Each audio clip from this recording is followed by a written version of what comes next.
ఈరోజు చంద్రబాబు గారు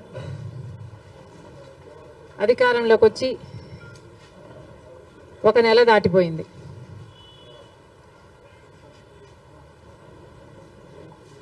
చంద్రబాబు గారు కూటమి కలిపి చేసిన వాగ్దానాలు ఎన్నో ఉన్నాయి. అందులో భాగంగా సూపర్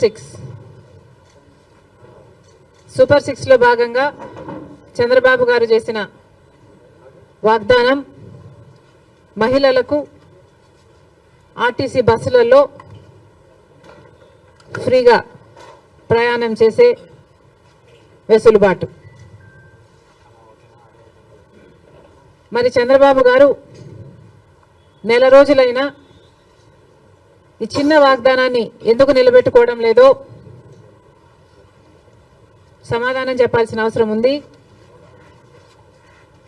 ఎందుకంటే సూపర్ 6లో భాగంగా చంద్రబాబు గారు మహిళల కోసం చేసిన ఈ వాగ్దానం చాలా ప్రాముఖ్యమైంది. ఇది మంచి పథకం కాబట్టే అటు తెలంగాణలో ఇటు కర్ణాటకలో అమలు చేసిన ఈ పథకాన్ని చంద్రబాబు గారు కూడా సూపర్ 6లో భాగంగా చేర్చడం జరిగింది. మరి తెలంగాణ ప్రభుత్వం రేవంత్ రెడ్డి గారు కాంగ్రెస్ పార్టీ తరఫున ముఖ్యమంత్రి అయిన ప్రమాణ స్వీకారం చేసిన రెండో రోజే మహిళలకు, అమ్మాయిలకు, ట్రాన్స్జెండర్స్కు ఆర్టీసీ బస్సులలో ఫ్రీ ప్రయాణం చేయగలిగారు, అమలు చేయగలిగారు. అధికారంలోకి వచ్చిన 2 రోజుకి. కర్ణాటకలో కాంగ్రెస్ పార్టీ అధికారంలోకి వచ్చిన 3 వారాలకే ఆర్టీసీలో మహిళలకు ఫ్రీగా ప్రయాణం చేసే వెసులుబాటు కలిగించగలిగారు. అక్కడ వాగ్దానం నిలబెట్టుకోవడానికి కూడా వాళ్ళకి ఎక్కువ సమయం పట్టలేదు. మరి చంద్రబాబు గారికి ఎందుకు ఇంత సమయం పడుతుందో చంద్రబాబు గారు చెప్పాలి. ఎందుకంటే మహిళలకు ఆర్టీసీ బస్సులలో ప్రయాణం చేసే ఈ పథకం చాలా యూస్ఫుల్ కాబట్టే ఈరోజు లేవనెత్తుతున్నాం. మహిళలు అన్న వాళ్ళు మన జనాభాలో సగం, హాఫ్ ద పాపులేషన్కి డైరెక్ట్గా వర్తించే పథకం ఈ పథకం. మహిళలకి రక్షణ కల్పించే పథకం కూడా. ఎందుకంటే మహిళలు ఒక చోటు నుంచి ఇంకో చోటికి వెళ్ళాలి అంటే ఆర్టీసీ బస్సులో అయితే సేఫే కాకుండా ఈ పథకం ద్వారా ఫ్రీగా అయితే మహిళలు ఎక్కువ ఆర్టీసీ బస్సులలోనే ప్రయాణం చేసే అవకాశము వీలు ఉంటుంది. కాబట్టి వాళ్ళ పాపులేషన్ ఆర్టీసీ బస్సులో ఎక్కువ అయితే, సే ఫర్ ఎగ్జాంపుల్ ముందు భాగంలో మొత్తం మహిళలకని రిజర్వేషన్ ఉంది కాబట్టి మహిళలు ఎక్కువ భాగం అయితే, మోస్ట్ ఆఫ్ ద బస్ మహిళలు అయితే వాళ్ళకు సెక్యూరిటీగా కూడా ఉంటుంది. కాబట్టి మహిళలకు పనికొచ్చే పథకం ఈ పథకం. మరి ఈ చిన్న పథకాన్ని అమలు చేయడానికి చంద్రబాబు గారికి ఇంత సమయం ఎందుకు పడుతుందో, దీంట్లో విధి విధానాలు ఏముంటాయో, పరిశీలించాల్సింది ఏముంటుందో మాకైతే అర్థం కావటం లేదు. ఎందుకంటే విధి విధానాలు దీంట్లో పరిశీలించి చేయాల్సింది ఏముంటుంది? మహిళలు అన్నాక మహిళలందరికీ వర్తిస్తుంది, ఆడపిల్లలందరికీ వర్తిస్తుంది. మరి దీంట్లో విధులు విధానాలు ఏముంటాయి? బస్సులోకి ఎక్కుతారు, వాళ్ళకు ఫ్రీగా ప్రయాణం చేసే వెసులుబాటు కలిగించాలి. ఇది ఇంత సింపుల్ పథకం కాబట్టే రేవంత్ రెడ్డి గారు రెండో రోజే దీన్ని అమలు చేయగలిగారు. ఏ పథకమైనా అమలు చేయడానికి చిత్తశుద్ధి ఉండాలి.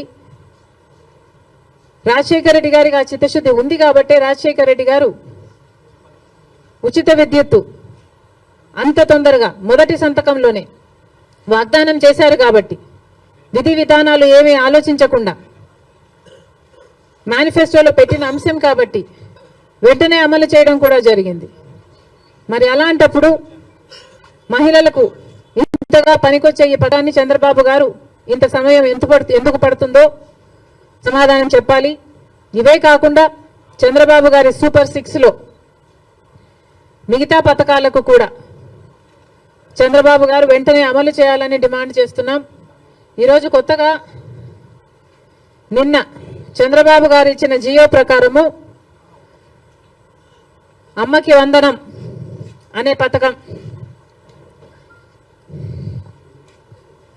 అమ్మకి వందనం అనే పథకంలో చంద్రబాబు గారు వాగ్దానం చేసినప్పుడు ప్రతి తల్లికి ఎంతమంది బిడ్డలుంటే అంతమంది, ఒకరుంటే 15,000 వస్తుంది, ఇద్దరుంటే 30,000 వస్తుంది, ముగ్గురుంటే 45,000 వస్తుంది, నలుగురుంటే ఏకంగా 60,000 వస్తుంది అని చంద్రబాబు గారు ఊదరగొట్టి మరీ క్యాంపెయిన్ చేశారు. మరి ఈ స్కీమ్కు విధి విధానాలు ఎలా ఉంటాయి? చంద్రబాబు గారు నిన్న విడుదల చేసిన జీవోలో అయితే ప్రతి తల్లికి అని రాశారు. అంటే ఈ పథకం ప్రతి తల్లికి 15,000నా లేకపోతే ప్రతి బిడ్డకు 15,000నా? చాలా కన్ఫ్యూజింగ్ గా ఉంది. ఈ సాక్షి పత్రిక అయితే ప్రతి తల్లికి 15,000 మాత్రమే, అంటే ఒక్కరికే ఇస్తారు, తల్లికి ఇస్తారు, ఒక బిడ్డకు చొప్పునే ఇస్తారు, మిగతా వాళ్ళకందరికీ ఎగనామం పెడతారు అని సాక్షి రాయడం జరిగింది. మరి చంద్రబాబు గారు దీనికి క్లారిటీ ఇవ్వాలి. ఈ పథకం వర్తిస్తున్నది ప్రతి తల్లికి 15,000 లేకపోతే ప్రతి బిడ్డకు 15,000? చంద్రబాబు గారు వాగ్దానం చేసినట్టు ప్రతి బిడ్డకు 15,000 ఇవ్వాలని, ఆ లెక్కన నలుగురు బిడ్డలుంటే 60,000 ఇవ్వాలని మేము డిమాండ్ చేస్తున్నాం. ఇంకో మారు సాక్షిని నడుపుతున్న జగన్మోహన్ రెడ్డి గారు కూడా సమాధానం చెప్పాలి. ఇలాగే జగన్మోహన్ రెడ్డి గారు కూడా అమ్మఒడి అనే పథకం, ఆయన ముఖ్యమంత్రి కాకముందు అమ్మఒడి పథకం కింద మేము ప్రతి బిడ్డకు 15,000 ఇస్తాము అని ఆ రోజు వాగ్దానం చేశారు. తర్వాత ముఖ్యమంత్రి అయ్యారు జగన్మోహన్ రెడ్డి గారు, ప్రతి బిడ్డకు 15,000 ఇవ్వలేదు, ఒక్క బిడ్డకు మాత్రమే. అంటే ప్రతి తల్లికి 15,000 అన్నట్టుగానే జగన్మోహన్ రెడ్డి గారు కూడా వ్యవహరించారు. మరి జగన్మోహన్ రెడ్డి గారికి ఆ వాగ్దానం గుర్తులేదేమో ఈరోజు చంద్రబాబు గారు గురించి రాస్తున్నారు. జగన్మోహన్ రెడ్డి గారు కూడా ఇదే వాగ్దానాన్ని ఇచ్చి మాట తప్పడం జరిగింది. తల్లికి 15,000 అని అనకుండా ఆ రోజు బిడ్డకు ఎంతమంది బిడ్డలుంటే అంతమంది బిడ్డలకు 15,000 ఇస్తాము అని తాను చెప్పడమే కాదు, జగన్మోహన్ రెడ్డి గారి తరఫున క్యాంపెయిన్ చేసిన నేను కూడా, నాతో కూడా అదే వాగ్దానమే చెప్పించారు. ఆ రోజుల్లో నేను కూడా జగన్మోహన్ రెడ్డి గారు ఈ పథకాన్ని అమలు చేస్తారు అని నమ్మి బాయ్ బాయ్ బాబు క్యాంపెయిన్లో నేను కూడా ప్రచారం చేయడం జరిగింది. కానీ జగన్మోహన్ రెడ్డి గారు ముఖ్యమంత్రి అయిన తర్వాత అమ్మఒడి పథకం కింద కేవలం ఒక బిడ్డకు మాత్రమే ఇవ్వడం జరిగింది. జగన్మోహన్ రెడ్డి గారు ఒక బిడ్డకే ఇచ్చారు, ఇప్పుడు చంద్రబాబు గారు కూడా ఒక బిడ్డకే ఇస్తారు అని అర్థం వచ్చేటట్టుగా నిన్న జీవోలో ప్రతి తల్లికి 15,000 అని రాయటం జరిగింది. కాబట్టి చంద్రబాబు గారు దీని మీద క్లారిటీ ఇవ్వాల్సిన అవసరం ఉంది అని కాంగ్రెస్ పార్టీ డిమాండ్ చేయడమే కాకుండా ప్రతి బిడ్డకు మీరు వాగ్దానం చేసినట్టు సూపర్ 6లో ఉన్న ప్రతి వాగ్దానము నిలబెట్టుకోవాలని కాంగ్రెస్ పార్టీ చంద్రబాబు గారిని, కూటమిని డిమాండ్ చేస్తున్నాం. ఇక ఇటీవల క్రియేట్ చేస్తున్న కన్ఫ్యూషన్ విశాఖపట్నం స్టీల్స్, వైజాగ్ స్టీల్కి సంబంధించి తెలుగుదేశం పార్టీ ప్రజాప్రతినిధులే రకరకాలుగా మాట్లాడుతున్నారు. ఒకరేమో అది లాస్ మేకింగ్ కంపెనీ, అమ్మక తప్పదు అని ఒక రకంగా మాట్లాడతారు. ఇంకొకరేమో ప్రైవేటైజ్ చేయము అని మాట్లాడతారు. అసలు విశాఖ స్టీల్కు ఇంత ప్రమాదం ఎందుకు వచ్చిందో ఆంధ్ర రాష్ట్ర ప్రజలందరూ కూడా ఆలోచన చేయాలి. అధికారంలో ఉన్న బీజేపీ పార్టీ అయితేమి, ఇక్కడ అధికారంలో ఉన్న చంద్రబాబు గారు అయితేనేమి ఆలోచన చేయాలి. అసలు వైజాగ్ స్టీల్కి ఇంతవరకు క్యాప్టివ్ మైన్ అనేది లేకుండా పోయింది.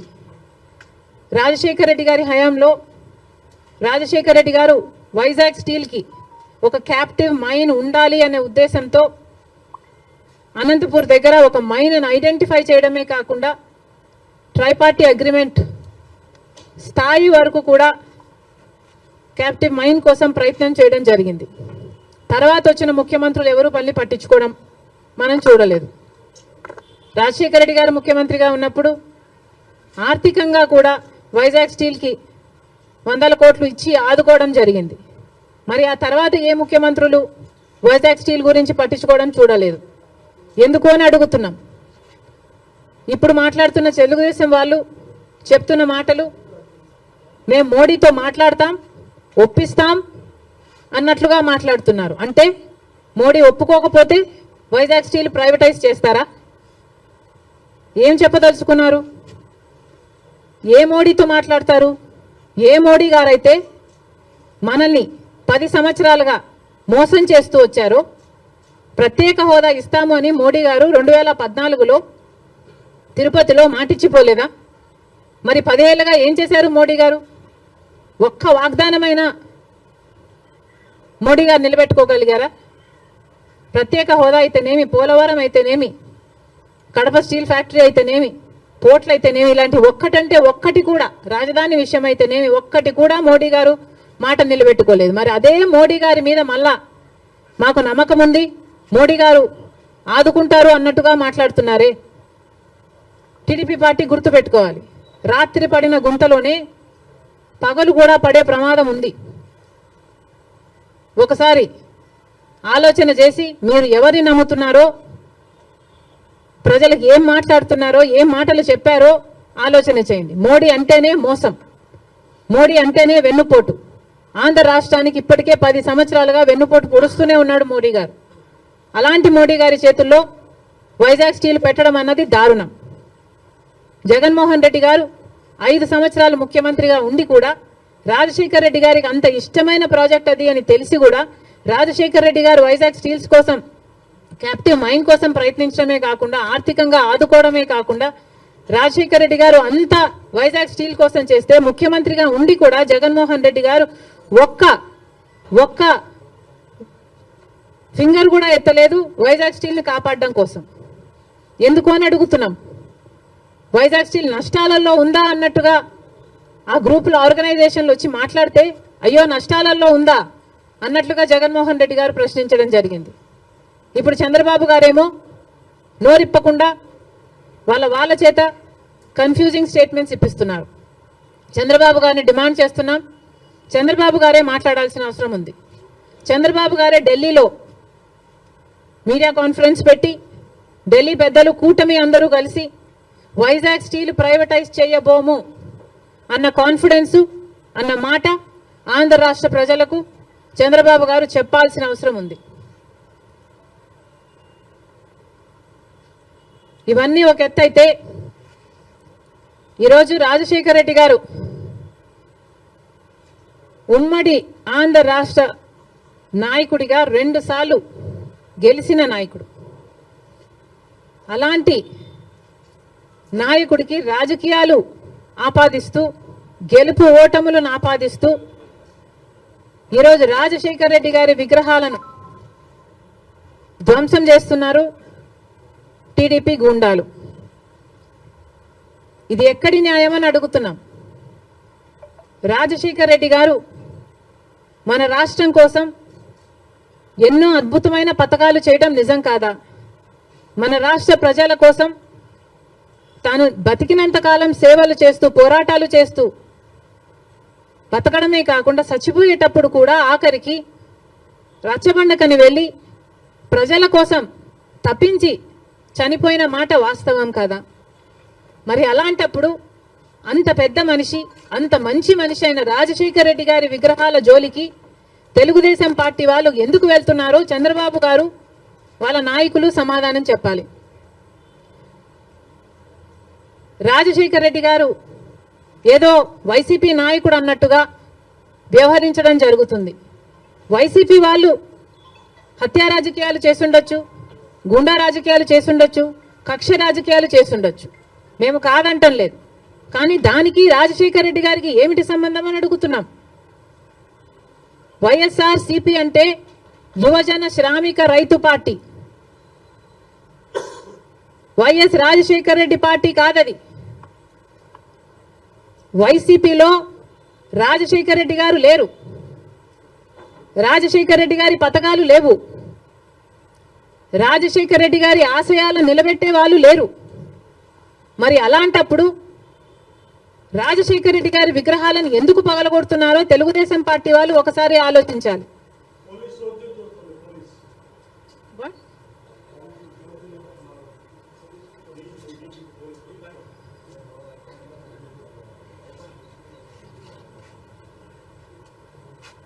రాజశేఖర రెడ్డి గారిని ఆయన ఆశయాలని నిలబెట్టే వాళ్ళే అయితే రాజశేఖర రెడ్డి గారు తలపెట్టిన జలయజ్ఞంని జగన్మోహన్ రెడ్డి గారు ఎందుకు విస్మరించారు? రాజశేఖర రెడ్డి గారు తన ప్రాణం కంటే ఎక్కువ నేను ఇందుకోసమే పుట్టాను, జలయజ్ఞం కోసమే పుట్టాను అని రాజశేఖర రెడ్డి గారు అంతగా జలయజ్ఞం కోసం తప్పిస్తే జగన్మోహన్ రెడ్డి గారు 6 నెలల్లో జలయజ్ఞం మొత్తం పూర్తి చేస్తానన్న జగన్మోహన్ రెడ్డి గారు కనీసం ఒక్క ప్రాజెక్టు కూడా ముట్టుకోలేదు. మరి వైసీపీలో రాజశేఖర రెడ్డి గారు ఉన్నారో లేదో ఆలోచన చేసుకోవాలి. రాజశేఖర రెడ్డి గారి ఎంతో ఇష్టమైన ఫీజు రీయింబర్స్మెంట్, ఇలాంటి పథకాలకు కూడా వైసీపీ ఈ రోజు వరకు కూడా అధికారంలోంచి దిగిపోయే రోజు వరకు కూడా 4,000 కోట్లు బాకీ పడింది. చిక్కీలకు, స్కూల్ యూనిఫాములకు, ఆఖరికి కోడిగుడ్లకు కూడా బిల్లులు కట్టలేదట. మరి అలాంటప్పుడు రాజశేఖర రెడ్డి గారి ఆశయాలను నిలబెట్టే పార్టీ వైసీపీ పార్టీ అని ఎందుకు అనుకుంటున్నారు? అది కాదు కాబట్టే ఈరోజు ప్రజలు వైసీపీకి అంత బుద్ధి చెప్పారు, గోతి తీసి పాతి పెట్టడం జరిగింది. మళ్ళీ చెప్తున్నాం, వైసీపీ అంటే యువజన శ్రామిక రైతు పార్టీ, వైఎస్ఆర్ పార్టీ కానే కాదు. రాజశేఖర రెడ్డి గారికి వైసీపీ పార్టీకి అసలు సంబంధమే లేదు. రాజశేఖర రెడ్డి గారు is the tall leader of the Congress party. Congress party ముఖ్యమంత్రిగా 2 సార్లు కాంగ్రెస్ పార్టీని రాష్ట్రంలోనే కాకుండా దేశంలో కూడా అధికారంలోకి తీసుకొచ్చిన గొప్ప నాయకుడు రాజశేఖర రెడ్డి గారు. రాజశేఖర రెడ్డి గారు is a Congress man. He lived a Congress man and he died a Congress man. He was faithful to the Congress party and as much as he was faithful to the Congress party was also faithful to Rajasekhara Reddy గారు. And 2 సార్లు ముఖ్యమంత్రిని చేసింది రాజశేఖర రెడ్డి గారి కోరిక మేరకు. రుణమాఫీ అయితేనేమి, ఉపాధి హామీ పథకం అయితేనేమి, ఇలాంటివి ఎన్నో రాజశేఖర రెడ్డి గారి ద్వారా కాంగ్రెస్ పార్టీ ఆంధ్ర రాష్ట్రంలో అమలు చేయగలిగింది. రాజశేఖర రెడ్డి గారు కాంగ్రెస్ పార్టీ నాయకుడు కాబట్టే, కాంగ్రెస్ పార్టీ సేవకుడు కాబట్టే, కాంగ్రెస్ పార్టీ ఎలా ఆలోచన చేస్తుందో అలా ఆలోచన చేశాడు కాబట్టే అంత అద్భుతమైన పథకాలు, ఫీజు రీయింబర్స్మెంట్ అయినా, ఆరోగ్యశ్రీ అయినా, ఇందిరమ్మ ఇళ్ల పథకం అయినా, ఇలాంటివి ఎన్నో పథకాలు బీదవారి కోసం, అట్టడుగున ఉన్న వర్గాల కోసం రాజశేఖర రెడ్డి గారు చేయగలిగారు అంటే ఇవన్నీ కాంగ్రెస్ మ్యాన్ గా రాజశేఖర రెడ్డి గారు చేశారు. మళ్ళీ చెప్తున్నాం, ఈరోజు కాంగ్రెస్ మ్యాన్ గా రాజశేఖర రెడ్డి గారు నిలిచారు, బతికారు, అలాగే చచ్చిపోయారు. వైసీపీ పార్టీని అడుగుతున్నాం, మొన్న YCP party Congress party TDP పార్టీకి తోక పార్టీ అన్న కమెంట్ చేశారు. మేము కాదు తోక పార్టీ, బీజేపీ పార్టీకి తోక పార్టీ వైసీపీ పార్టీ. అధికారంలో ఉన్న 5 సంవత్సరాలు వైసీపీ పార్టీ బీజేపీ పార్టీకి ఊడిగలు చేసింది. ఎక్కడ వాళ్ళకి ఏ అవసరం ఉంటే ఆ బిల్లుకు అప్పుడు అక్కడ మద్దతు ఇచ్చారు. బీజేపీ పార్టీకి సంబంధించిన ఏ బిజినెస్ మ్యాన్ ఉన్నా, ఏ నాయకుడున్నా, రాజ్యసభ కావాలంటే రాజ్యసభ, టీటీడీ కావాలంటే టీటీడీ, ఏది పడితే అది బీజేపీకి తొత్తులుగా పనిచేసిన పార్టీ వైసీపీ పార్టీ. అధికారంలో ఉన్నప్పుడు ప్రత్యేక హోదాను తాకట్టు పెట్టడమే కాకుండా రాష్ట్ర భవిష్యత్తును కూడా తాకట్టు పెట్టిన పార్టీ వైసీపీ పార్టీ. బీజేపీ పార్టీకి అధికారంలో 5 సంవత్సరాలు ఊడిగలు చేయడమే కాకుండా ఇప్పుడు కూడా స్పీకర్ విషయంలో, మొన్న జరిగిన స్పీకర్ ఎన్నికల విషయంలో మళ్ళీ అదే బీజేపీ పార్టీకి మద్దతు ఇచ్చాడు జగన్మోహన్ రెడ్డి గారు. మణిపూర్ ఘటనలతో సహా మొత్తం ఏది చూసుకున్నా కూడా బీజేపీ పార్టీతోనే ఉన్నాడు జగన్మోహన్ రెడ్డి గారు. మరి బీజేపీ పార్టీకి తొత్తుగా ఉన్నది, తోక పార్టీగా ఉన్నది, ఉంచుకున్న పార్టీగా ఉన్నది వైసీపీ పార్టీ. మళ్ళీ చెప్తున్నాం, కాంగ్రెస్ పార్టీ ఒక నిబద్ధత కలిగిన పార్టీ, నిజాయితీ ఉన్న పార్టీ. మేము ఎవరికి అక్రమంగా ఏ పార్టీతో పొత్తులు పెట్టుకోలేదు, సంబంధాలు పెట్టుకోలేదు వైసీపీ పార్టీ లాగా. మళ్ళీ చెప్తున్నాం, రాజశేఖర్ రెడ్డి గారు is a Congress man. Telugu Desam party నాయకుల్ని, కార్యకర్తలకి అందరికీ కూడా హెచ్చరిస్తున్నాం, రాజశేఖర్ రెడ్డి గారి విగ్రహాల జోలికి వెళ్ళకండి. వైసీపీకి వైఎస్ఆర్కి సంబంధం లేదు. యువజన శ్రామిక రైతు పార్టీ జగన్మోహన్ రెడ్డి గారి పార్టీ. రాజశేఖర్ రెడ్డి గారు is a Congress man. Rajasekhar Reddy గారి విగ్రహాల జోలికి మళ్ళీ వెళ్ళారు అంటే నేనే వెళ్ళి ఆ విగ్రహాల దగ్గర ధర్నా చేస్తా. ఏ ఊర్లో మీరు బద్దలు కొడతారో ఆ ఊరికి వచ్చి ఊరికి వచ్చి నేను ధర్నాలు చేసి మిమ్మల్ని బద్నాం చేస్తాం. అంతేకాదు, మీరు గుర్తుపెట్టుకోవాల్సిన విషయం ఏమిటంటే, ఇదే హత్య రాజకీయాలు, ఇదే కక్ష రాజకీయాలు, ఇదే గుండా రాజకీయాల వల్ల ప్రజలు విసుకెత్తి వైసీపీ పార్టీకి గోయి తీసి పాతి పెట్టడం జరిగింది. మళ్ళీ అదే తెలుగుదేశం పార్టీకి జరగకుండా చూసుకోండి. Thank you very much.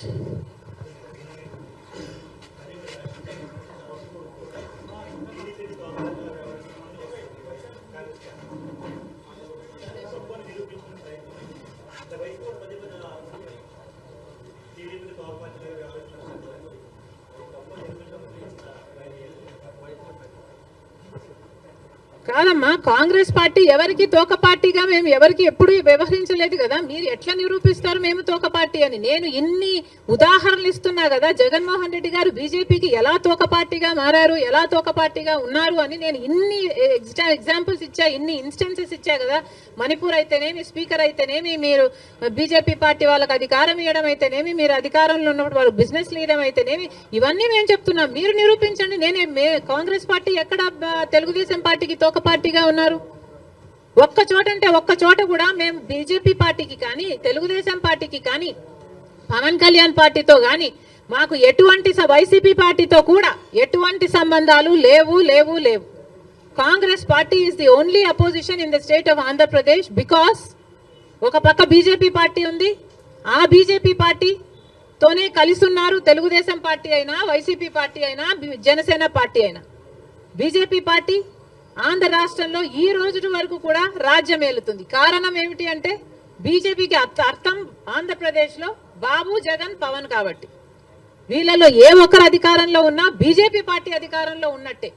ఎందుకంటే బీజేపీ పార్టీతో వీళ్ళు పొత్తులు పెట్టుకున్న పార్టీలు. ఒకరు సక్రమంగా పెట్టుకుంటే ఇంకొకరు అక్రమంగా పెట్టుకున్న పార్టీలు. అంతే తేడా. ఒకరు బహిరంగంగా పెట్టుకుంటే ఇంకొకరు రహస్యంగా పెట్టుకున్నారు. అంతే తేడా. కానీ ఆ మొత్తం బీజేపీతోనే ఉన్నారు. జగన్మోహన్ రెడ్డి గారైనా, చంద్రబాబు గారైనా, జనసేన పవన్ కళ్యాణ్ గారైనా. ఒక్క కాంగ్రెస్ పార్టీ మాత్రమే ప్రజల పక్షాన నిలబడింది, ప్రతిపక్షంలో నిలబడిన పార్టీ ఈ రోజు ఆంధ్ర రాష్ట్రంలో.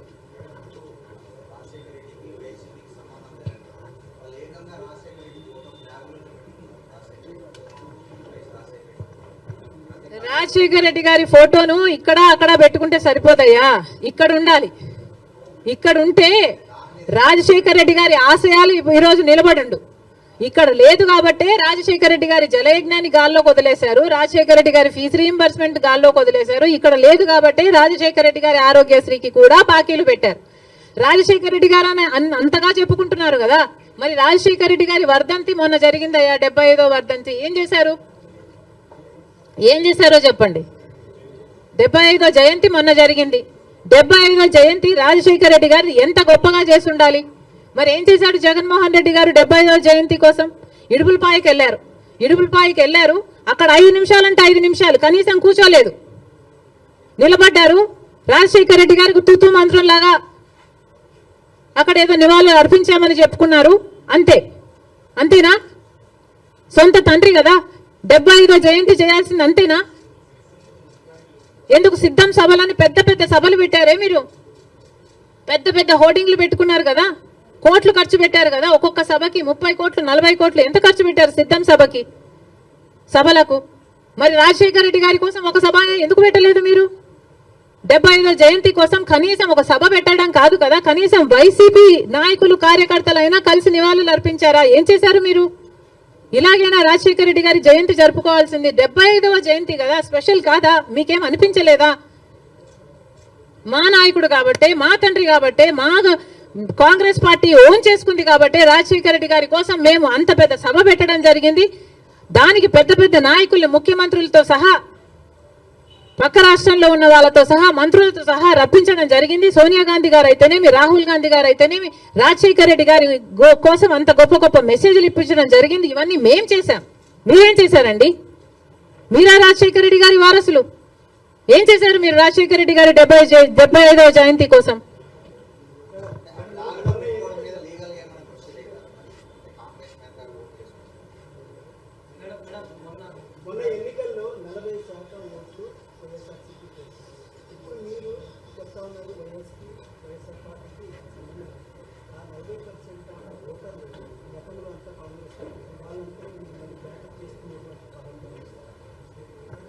తప్పకుండా చేస్తాం.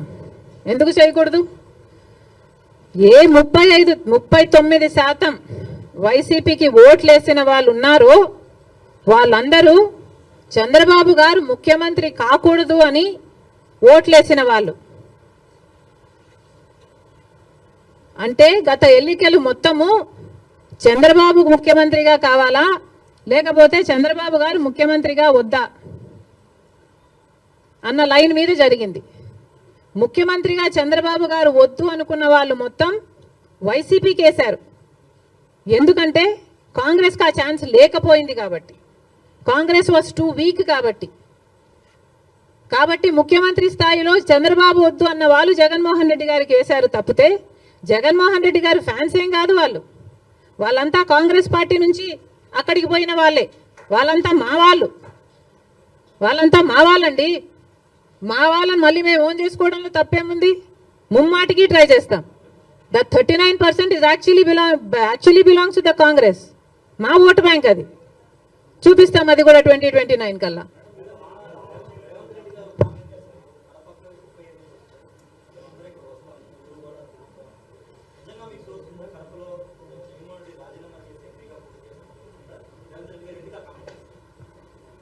రేవంత్ అన్నకి మనస్ఫూర్తిగా కృతజ్ఞతలు. పెద్ద మనసు ఉంది కాబట్టే అంత పెద్ద మాట చెప్పగలిగారు. We are all honoured. నేనే కాదు, ఆంధ్ర రాష్ట్ర కాంగ్రెస్ పార్టీ అంతా కూడా రుణపడి ఉంది. జరిగినప్పుడు చూద్దాం.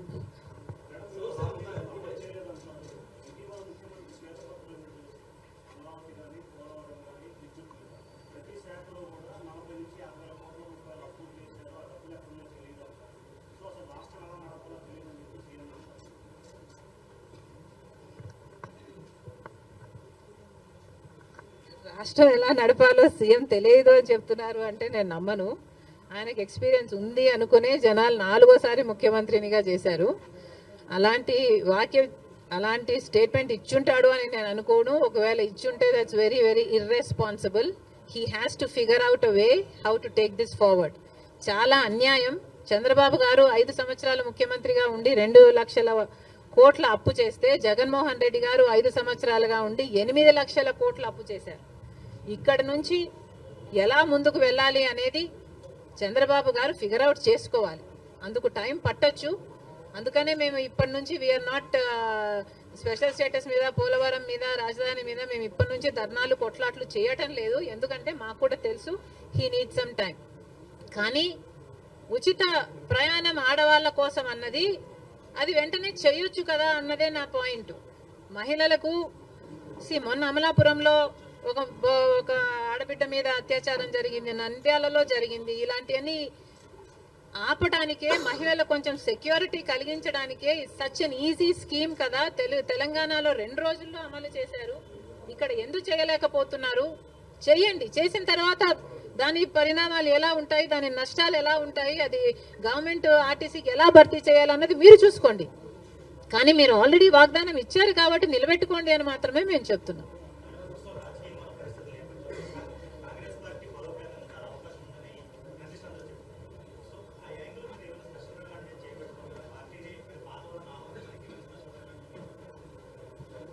కాంగ్రెస్ పార్టీని బలపరచాలి.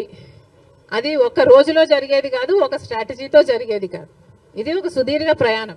కాకపోతే 5 సంవత్సరాలు టైం ఉంది కాబట్టి ఈ టైంను సద్వినియోగం చేసుకోవాలి.